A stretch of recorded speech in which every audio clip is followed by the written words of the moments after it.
हम सीखेंगे कि फूट कभी पड़ती है। ओके, फूट यानी डिविज़न, कि जो 2 पार्ट हो जाते हैं, ठीक है, लोगों में 2 झुंड अलग-अलग बन जाते हैं, हम उसके बारे में देखेंगे, ठीक है। परमेश्वर का वचन का आधार लेकर हम देखेंगे इसे, ठीक है। जब आदम और हवा इकट्ठे बनाए गए थे, जब अकेला आदम है, तब फूट नहीं थी। मनुष्यों के बीच की फूट मैं बात कर रही हूँ, ओके। जब आदम अकेला था तो फूट नहीं थी, लेकिन जब आदम और हवा इकट्ठे आ गए, ओके, तो जब 2 इंसान इकट्ठे हो गए, ठीक है, जब आबेल और कैन इकट्ठे, जब अब्राहम और लूत इकट्ठे, जब अब्राहम और सारा इकट्ठे, ओके, जब इसहाक और इश्माइल इकट्ठे, समझ में आ रहा है, जब एसाव और याकूब इकट्ठे, ओके, जब राहेल और राहेल की बहन लिया, ओके, इकट्ठे, आपको हर 2 इंसान के बीच में मतभेद मिलेंगे, ओके। जब आप टीम में रहते हैं, जब आप ग्रुप में रहते हैं, झुंड में रहते हैं, चाहे वो आत्मिक झुंड रहे या अनबिलीवर्स की रहे, कोई भी झुंड रहे, जब आप झुंड में एकत्रित रहते हैं तो यहाँ पे आपके बीच में फूट आना बहुत संभव है, ओके। इसके अंदर 2 चीज़ें हैं। परमेश्वर का वचन कहता है जब इकट्ठे हो जाते हैं तब बाबेल का टावर बन रहा था, एक मन हो जाते हैं, एक डिसीजन बन जाते हैं, एक शब्द समझ में आते हैं सबको, एक तरीके से समझ में आते हैं, ओके, और तभी जाके बाबेल का टावर बनता है। समझ में आया? जब आप कहीं पर भी ग्रुप में हो और अगर कुछ लोग आपसे अच्छे बर्ताव कर रहे हैं, कुछ लोग आपसे बुरा बर्ताव कर रहे हैं और कुछ लोग आपके साथ ढोंगियों की तरह बर्ताव कर रहे हैं, यानी सामने तो मीठी मीठी बातें हैं और पीठ पीछे छुरे खोपते होंगे, ओके, आपकी बुराइयां करते होंगे, आपके बारे में कुछ ना कुछ स्ट्रैटेजी युक्तियां बनाते होंगे, ओके। तो झुंड में ये सारी चीज़ें संभव है, ओके।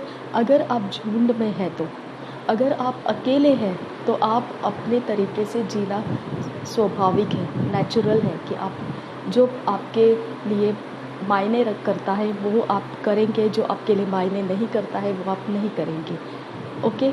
तो इस तरह से झुंड के अंदर का लाइफ अलग रहता है, जिसके अंदर फूट ये परमेश्वर की ओर से भी निर्माण करके रखी गई थी, ओके। क्योंकि परमेश्वर ने एक बगीचा बनाया था लेकिन 2 अलग अलग पेड़ लगाए थे, एक तो जीवन का पेड़ और एक जो भले बुरे ज्ञान देने वाला फल का पेड़, ओके।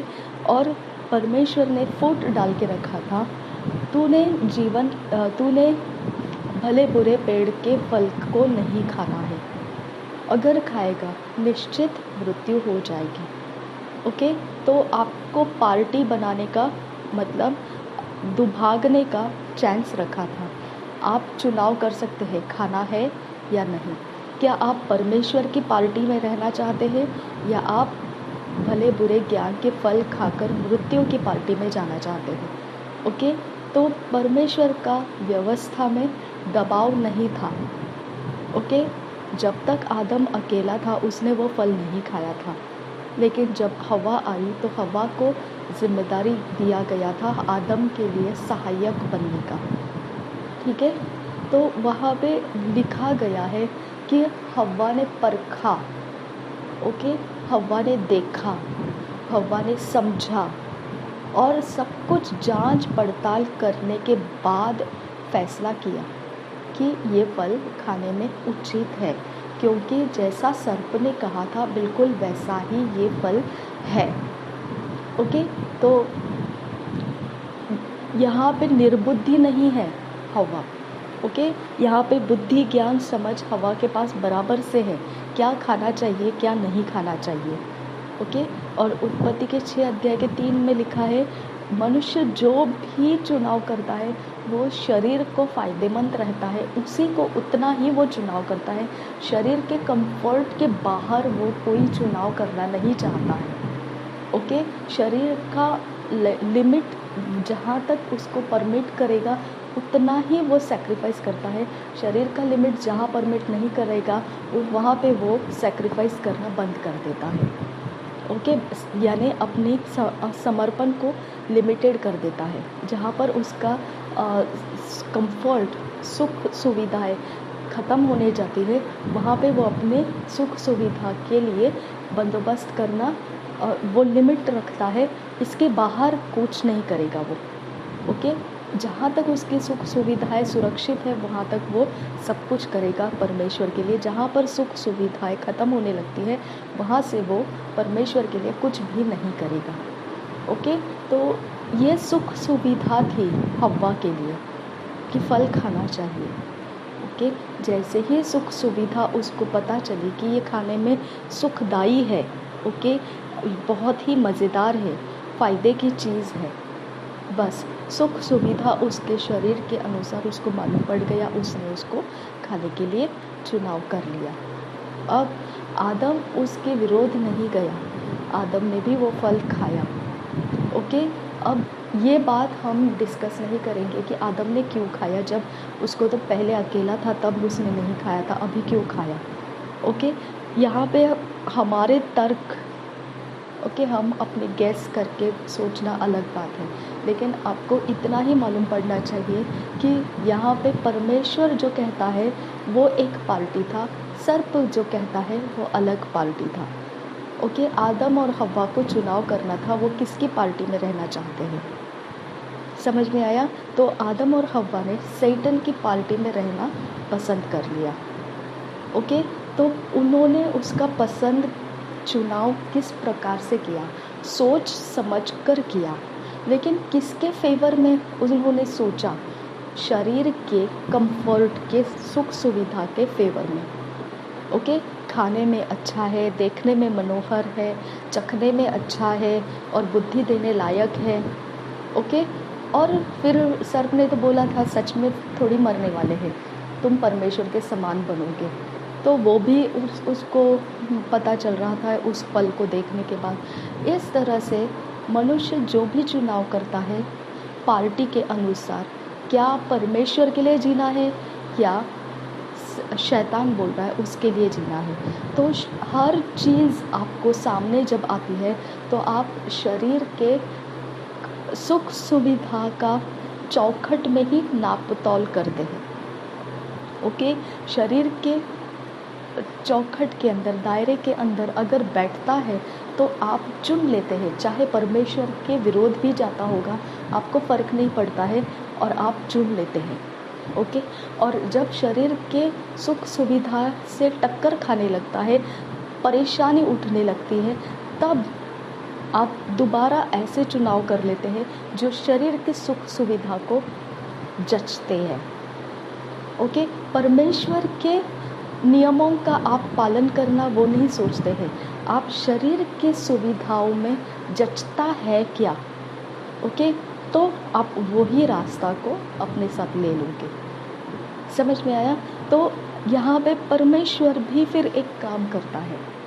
परमेश्वर क्या काम करता है देखो, जब सारे मनुष्य तैयार हो गए, इकट्ठे चलने फिरने लगे, बात में सोच समझ में इकट्ठे होने लगे, एक मन होने लगे, समझदारी के साथ और एक प्लान उन्होंने किया।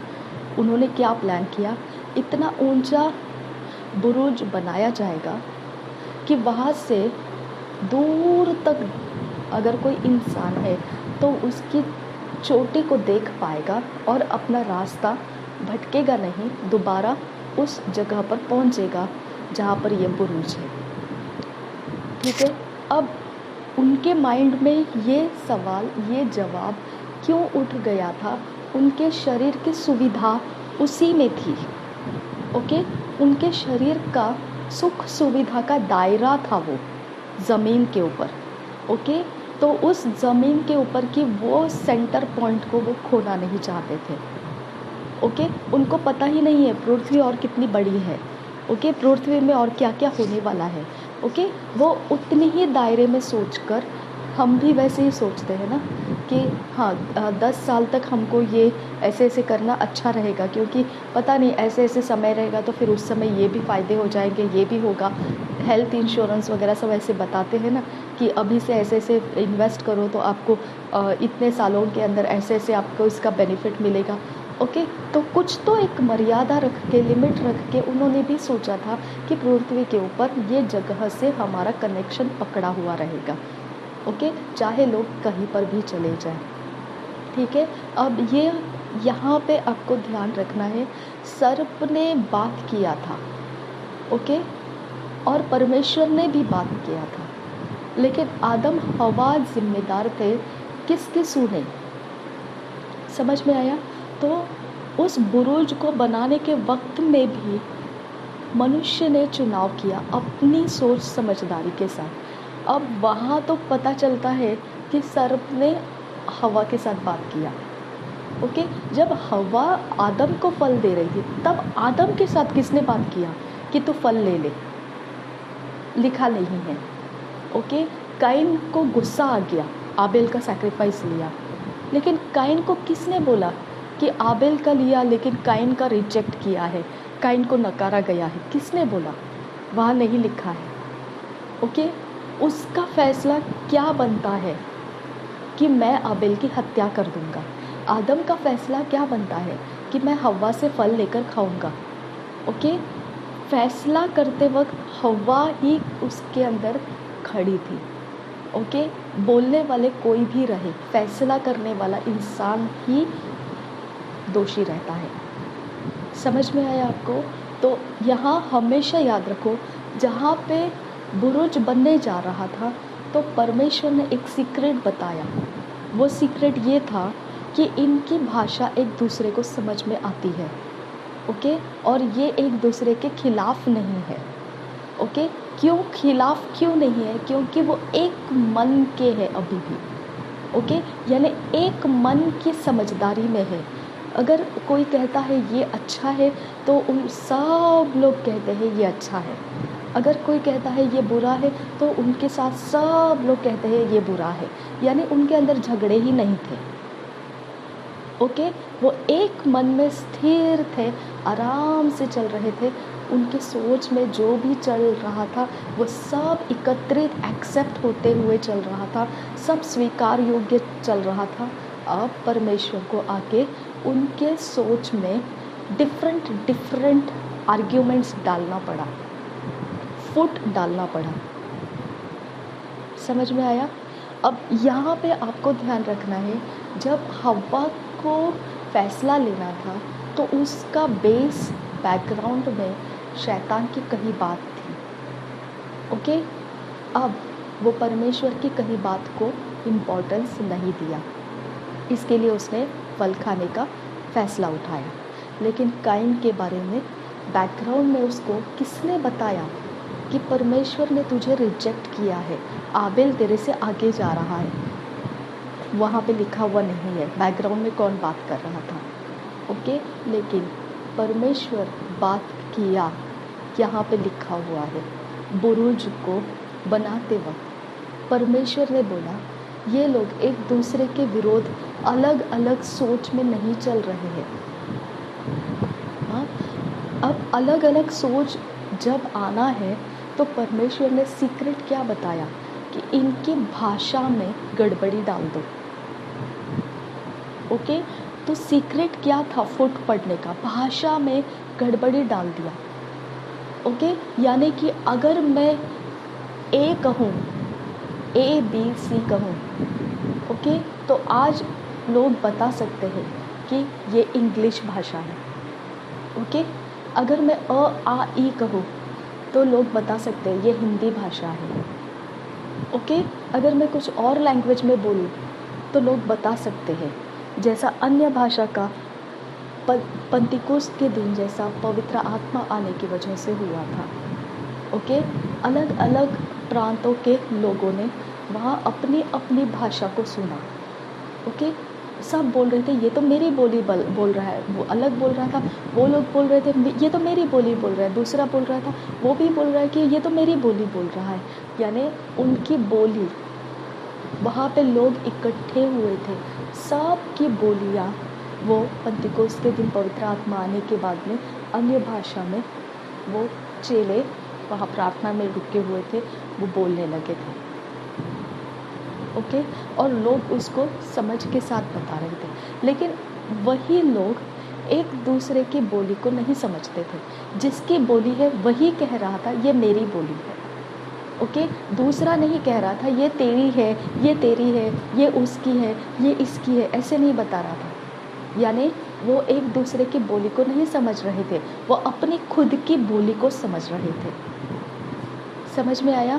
अब यहाँ बुरुज बनते समय परमेश्वर ने वही किया कि हर इंसान का अपना जो है वो समझ सकता है और बाकी दूसरों का जो है वो नहीं समझ सकता है। समझ में आया? अब इसके लिए अगर मैं जो कुछ करना चाहती हूँ, ज़रूरी नहीं है कि वो दूसरे लोग भी वैसा ही करना पसंद करेंगे। आया ना फूट? समझ में आया? क्यों ऐसा? क्योंकि परमेश्वर ने ये फूट को स्टार्ट किया है। ओके, परमेश्वर बोलता है अगर सारी आंखें ही रहेगी तो कैसा रहेगा? अगर सारा बॉडी हाथ ही रहेगा तो कैसे होगा? ओके, इसीलिए परमेश्वर ने शरीर के ऊपर से बताया है। कोई आँख का काम है, कोई नाक का काम है, कोई हाथ का काम है, कोई पैरों से चलने का काम है, कोई दिमाग से काम करने का है, कोई सर है, कोई धड़ है। ओके, तो इस तरह से हम यीशु मसीह के अलग अलग देह के अंग हैं। यीशु मसीह के देह के अलग अलग अंग हैं। समझ में आया? अब अलग अलग अंग है, लेकिन सबके पास अलग अलग भाषा है, समझ है। समझ में आया? अब हम लोग अगर मसीही जीवन के अंदर है तो हम लोगों को कमांड दिया गया कि तुम लोग एक दूसरे के साथ एक मन रहो, तभी तुम मेरे चेले पहचाने जाओगे। ओके, तो हमको कमांड दिया है प्रभु यीशु मसीह ने कि तुम लोग एक दूसरे के साथ कैसे रहो? एक मन रहो। ओके, बुरुज बांधते समय क्या था? बुरुज बांधते समय क्या था? एक मन रहने के लिए बोला था, राइट? बुरुज बांधते समय अगर बुरुज बन रहा है तो सब ने हाँ को हाँ करना है। ओके, अगर बुरुज ऐसे ऐसे बन रहा है, हाँ को हाँ करना है। अगर बुरुज बनने का कारण ऐसा ऐसा है, हाँ को हाँ करना है। ओके, कोई उसका विरोध नहीं जा रहा था। समझ में आया? लेकिन परमेश्वर ही एकमात्र वहाँ पे उनका विरोध में चला गया और उसने किस प्रकार का विरोध उसके अंदर डाल दिया, उनके समझ को तितर बितर कर दिया। उनकी भाषा एक दूसरे को समझ में नहीं आ रही थी, गड़बड़ी डाल दी। ओके, तो अगर मैं ABC बोलूँ तो दूसरा इंसान उसको BCA समझेगा।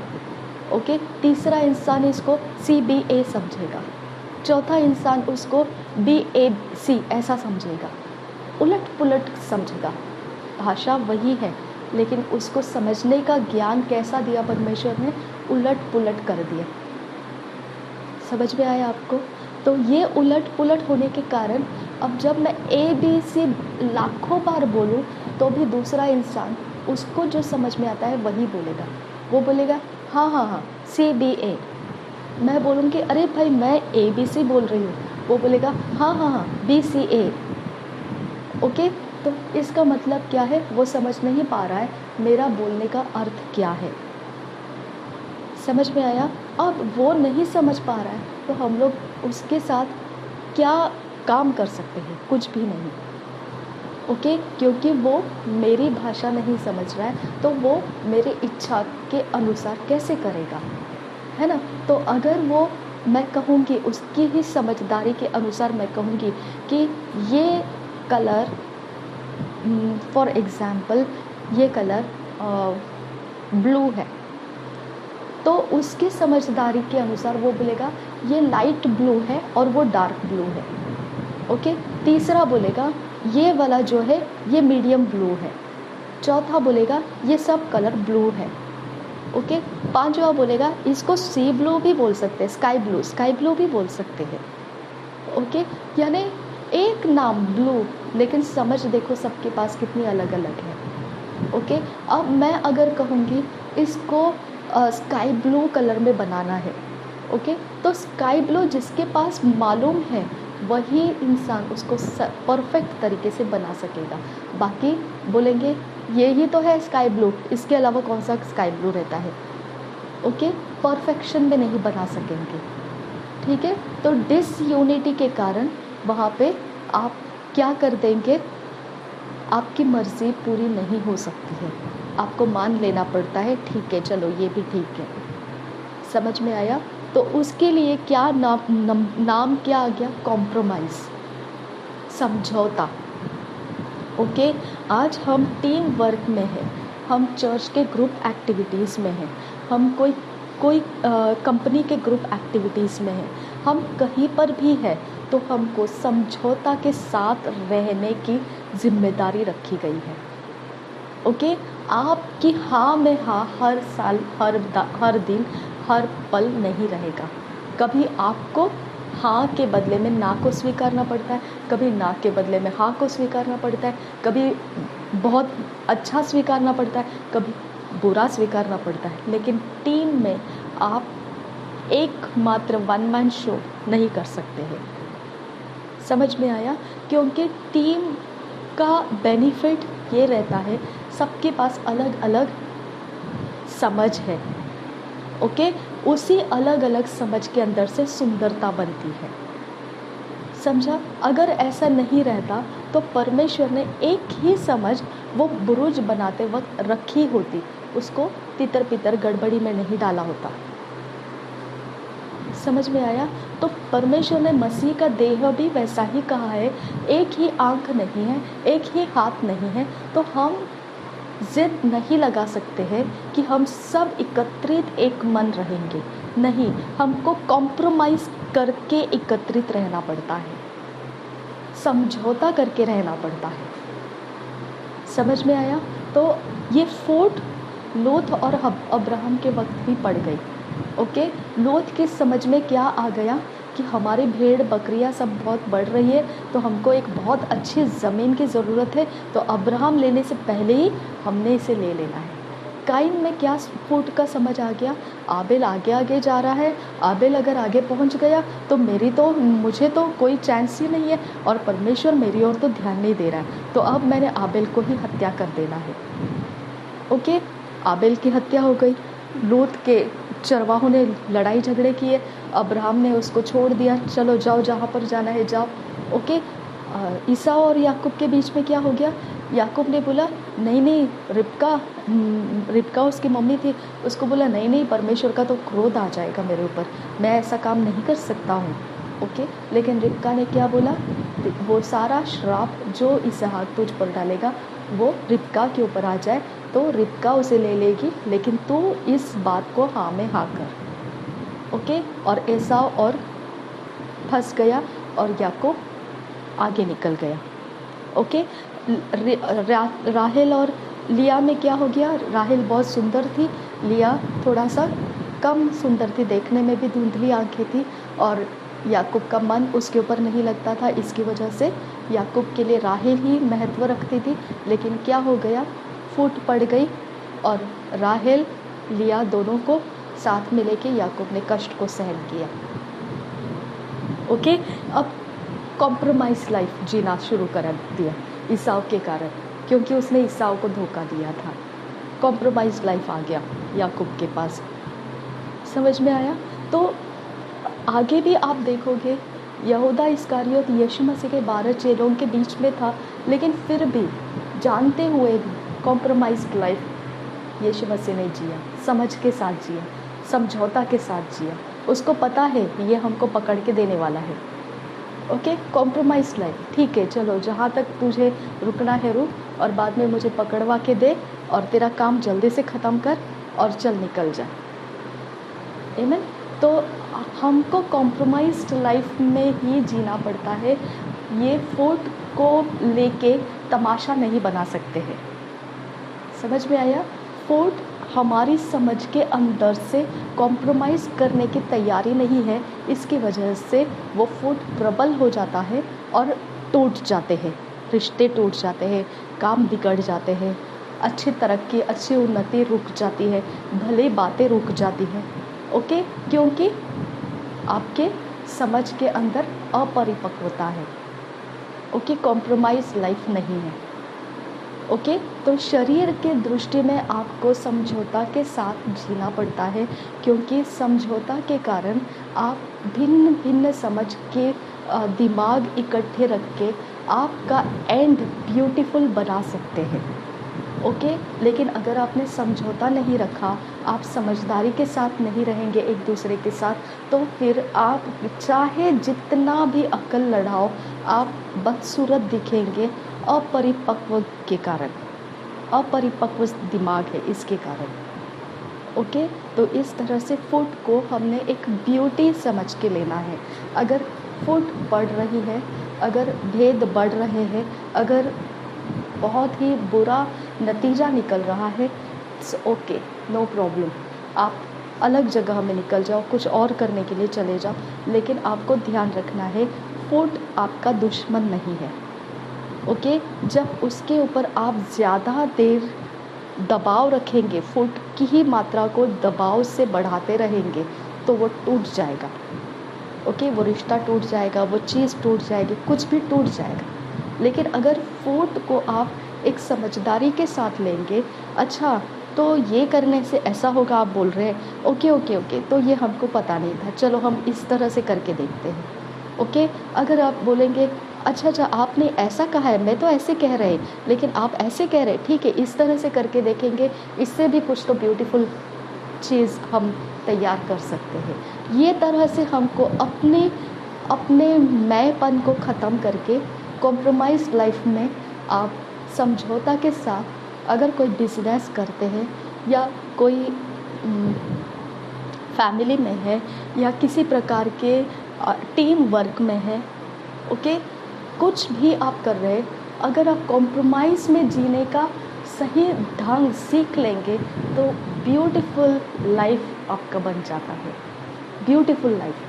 और कॉम्प्रोमाइज़ आपका दुश्मन नहीं है, फूड भी आपका दुश्मन नहीं है, सिर्फ आपको परमेश्वर के वचन का कॉम्प्रोमाइज़ नहीं करना है।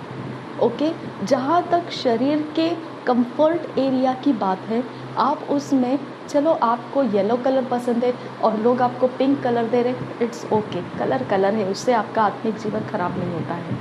ओके, चलता है, आप अपनी इंटरेस्ट को थोड़ा पीछे हटा सकते हैं।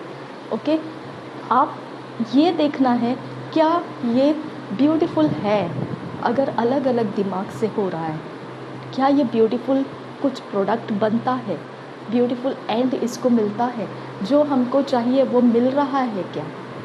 ओके, अगर आपको एक ड्रेस ही पहनना है और आपको कहा गया होगा कि येलो कलर चाहिए, ओके, लेकिन आपके पास येलो नहीं है, पिंक है, इट्स ओके, चलो pink colour, no problem. Okay, दबाव नहीं डाल सकते हैं आपकी इसी तरह से चाहिए, इसी तरह से चाहिए, क्योंकि हर एक दिमाग की ब्यूटी अलग अलग रहती है, हर एक दिमाग से निकलने वाली बातें अलग अलग रहती है। ओके, जब तक हम बच्चों को फ्रीडम नहीं देते हैं, अपने दिमाग को पेश करो, जो आता है उसको पेश करो, जब तक हम उनको फ्रीडम नहीं देते हैं, तब तक हमें पता नहीं चलेगा उसके दिमाग में क्या पक रहा है। ओके, तो इस तरह से हमको परमेश्वर ने मनुष्य जीवन में फूड एक भिन्नता की ब्यूटी लाने के लिए रखा है, ताकि हम बोरिंग अवस्था के जीवन को ना जिए। ओके, और कॉम्प्रोमाइज़ लाइफ फूड के बीच को स्टेबिलिटी देता है। ओके, बहुत ज़्यादा फूड का मात्रा अगर ज़्यादा मात्रा में है तो हम उसको स्टेबिलिटी देने के लिए कॉम्प्रोमाइज़ कर लेते हैं, इट्स ओके, ऐसे तो ऐसे, इट्स ओके, वैसे तो वैसे, इट्स ओके, ऐसे तो ऐसे। जो इस तरह से समझौता करते जाता है उसका सक्सेस बड़ा रहता है। ओके, जो समझौता करता नहीं है वो हमेशा कट के अलग हो जाता है, जैसा लूत कट के अब्राहम से अलग हो गया हमेशा के लिए और गलतियां कर बैठा। ओके, देन आफ्टर याकूब और ईसाव में फुट पड़ गया, कट के अलग हो गया, दुख सहना पड़ा उसको। ओके, और राहेल लिया में वो भी दोनों बहुत ही दुख में, कष्ट में चलती गई आगे। ओके, तो फूट पड़ के अलग हो जाने में कोई भी ग्रेस नहीं है, ब्यूटी नहीं है।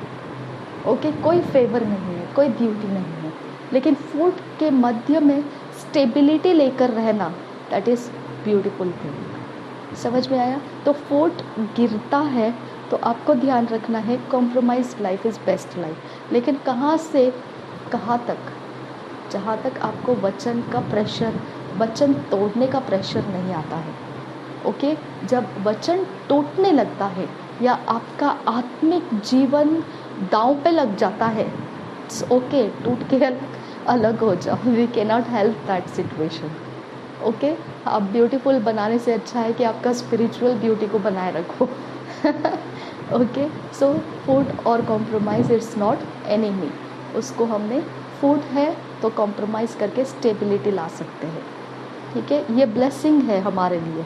मसीही जीवन के अंदर हम कहीं पर भी हो तो ये ब्लेसिंग है हमारे लिए। अगर परमेश्वर का वचन जहाँ तक नहीं टूटता है, कॉम्प्रोमाइज़ करके जीने में मज़ा है, बहुत मज़ा है, क्योंकि शायद से जो हमको पसंद है वो हमने बार बार किया होगा। जो पसंद नहीं है अभी वो भी हम ठीक है हाँ कर लेते हैं, ऐसा भी बोलते हैं। जो परमेश्वर के वचन के बाहर नहीं है वही बातें मैं कह रही हूँ। ओके, तो वहाँ कॉम्प्रोमाइज़ करके करने में आपको उल्टा आनंद है, कुछ तो नया करने को मिला। ओके, तो इस तरह से कॉम्प्रोमाइज़ में, फूट के बीच में स्टेबिलिटी आने का, कॉम्प्रोमाइज़ करके जीने का रास्ता इट्स ब्यूटीफुल बन जाता है। ओके, उसमें एक अच्छा सा एक एंड प्रोडक्ट उसका अच्छा रहता है, एंड रिजल्ट उसका अच्छा रहता है। ठीक है, तो फूट से डरना नहीं है। और अगर परमेश्वर के वचन के बाहर जाने वाली बातों का दबाव है तो फिर आप फूट के कट के अलग हो जाना आपके बेस्ट डिसीजन रहेगा। जैसा आदम में होना चाहिए था वैसा। ओके, नहीं ये फल तो मैं नहीं खाऊंगा, ऐसा होना चाहिए था, है ना? तो आदम नहीं हुआ, लेकिन हम हो सकते हैं, हम हो सकते हैं। जहाँ वचन टूटने का प्रेशर बढ़ जाता है तो हमने कह देना आई एम सॉरी। ओके, आप अपनी तरफ से आगे निकल जाओ, हमको नहीं चाहिए, जैसा अब्राहम ने किया। ओके, लूत प्रेशर बढ़ा रहा था फूट का, तो अब्राहम ने कहा ठीक है ले ले, तुझे जो चाहिए वो ज़मीन ले ले। और जैसे उसने फ्रीडम दे दिया, वहाँ से दूसरा क्या आ गया, परमेश्वर की ओर से उसको ऑफर आ गया, दूर तक देख, जहाँ तक तुझे दिखाई देता है उतनी ज़मीन मैं तुझे दूंगा। तो इसके पहले नहीं दिया था परमेश्वर ने, है ना, उसके बाद में दिया। तो जब प्रेशर बढ़ जाता है तो कॉम्प्रोमाइज़ नहीं करना है, आपने हाथ छोड़ देना है। Okay, go on. ठीक है, और जब गो ऑन बोल देते हैं तभी परमेश्वर आपको बताता है अब दूर तक देख, वहाँ तक की ज़मीन मैं तुझे दूंगा। हालेलुया। परमेश्वर हमारी ओर से रहता है जब हम सही ढंग से समझ का इस्तेमाल करेंगे फूट के प्रेशर के बीच में। ओके, फूट के प्रेशर के बीच में कॉम्प्रोमाइज़ जीना है या नहीं जीना है। जहाँ तक परमेश्वर का वचन नहीं टूटता है आराम से कॉम्प्रोमाइज़ जियो, कोई प्रॉब्लम नहीं। जहाँ परमेश्वर का वचन टूटने लगता है गुड बाय कर दो। ठीक है, प्रभु यीशु मसीह हम सबके साथ बना रहे। आमीन आमीन आमीन। पिता, हम आपसे विनती करते हैं जो भी इंसान परमेश्वर पिता ये फूट के कारण दुखी, निराश और पिता कष्ट के साथ है, आबा फादर गॉड, अपनी समझ में परमेश्वर वो आगे बढ़ नहीं पाया है, फूट के दबाव के नीचे उसे टूटकर अलग होना पड़ा है। आबा फादर गॉड, अगर वो मसीही है तो मेरे पिता परमेश्वर उसके ऊपर तेरा अनुग्रह कायम है खुदा। जैसा तूने अब्राहम को आशीष किया और तूने कहा कि देख दूर तक देख, उतनी ज़मीन मैं तुझे दूंगा। मेरे परमेश्वर, तूने वो अब्राहम को आशीष उस समय नहीं दिया जब फूट का दबाव बढ़ रहा था अब्राहम और लूत के बीच में।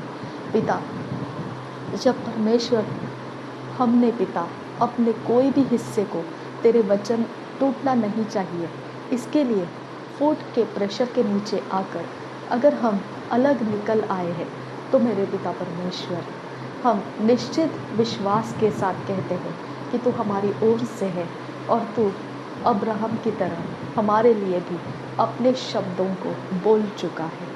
Thank you Jesus. धन्यवाद करते हैं। तेरी तसल्ली हमारे हृदय में रहने दे और तेरी शांति से हमें आगे बढ़ने के रास्ते दे।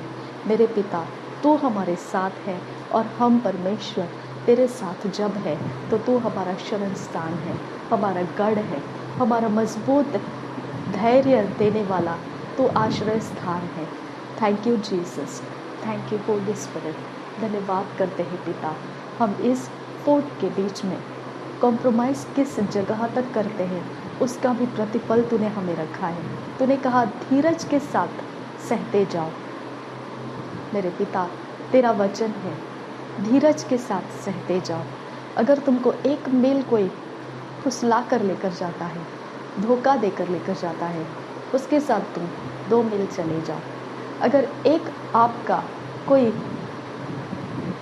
परमेश्वर एक आपके कोई शर्ट या कोई कपड़ा परमेश्वर पिता अगर चुरा लेता है तो मेरे पिता परमेश्वर तूने कहा है कि उसको तेरे पास जो दूसरा है वो भी दे दे।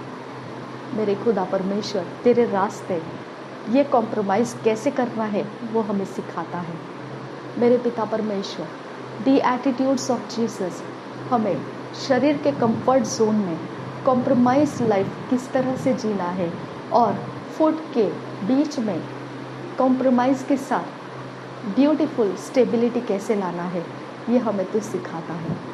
उस बातों को हमारे स्वभाव में लेकर आ, हमारे सोचों में लेकर आ और हम तेरे राज्य के महान काम में दिखाई देने के लिए सहायता कर। इसी से पता चले कि तू हमारा परमेश्वर पिता है, हमारा स्वर्गीय पिता है। Thank you Jesus. धन्यवाद करते हैं। नासरी यीशु मसीह के नाम में विनती करते हैं, सुन और कबूल कर पिता। आमीन आमीन आमीन।